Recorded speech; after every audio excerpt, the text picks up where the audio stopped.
Le MEDEF fait entièrement confiance à la Côte d'Ivoire et à son président. Reçu par le chef de l'État, Alassane Ouattara, ce mardi au palais présidentiel, la délégation du mouvement des entreprises françaises à travers Patrick Lucas s'est félicitée des bonnes performances des actions de développement menées par les autorités ivoiriennes. Ce qui est frappant depuis quelque temps, c'est l'intérêt que nous avons de la part d'un nombre croissant de PME de s'intéresser à la Côte d'Ivoire. Et d'ailleurs, le MEDEF international encourage cette évolution.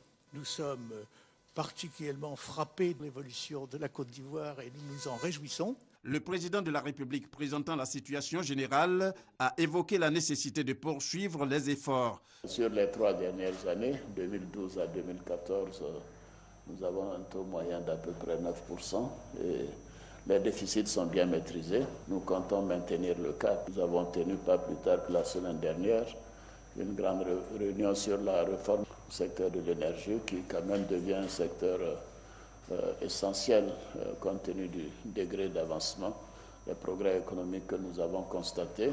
Et d'ici la fin de l'année, nous serons à un peu moins de 2000 MW de production d'électricité, ce qui fait tout de même que nous venons immédiatement après le Nigeria en matière de capacité de production en Afrique de l'Ouest. Mais nous avons aussi constaté que l'électrification, l'accès à l'électricité par les populations est beaucoup plus grand. Pour ce qui est de la situation politique, le chef de l'État s'est appesanti sur la réconciliation nationale, dont l'une des priorités pour lui constitue l'indemnisation des victimes. Nous avons dû réactiver la commission de réconciliation pour mettre l'accent sur l'indemnisation des victimes. L'aspect réconciliation ne peut pas aller sans la justice et sans l'indemnisation des victimes. En évoquant la future élection présidentielle, le président de la République a rassuré sur la tenue d'un scrutin transparent. Le dialogue est en cours avec les partis d'opposition, y compris le Front populaire ivoirien, le parti de l'ancien président. Et nous sommes certains qu'ils participeront aux élections également. Ces élections seront ouvertes, seront transparentes. Et elles seront apaisées également.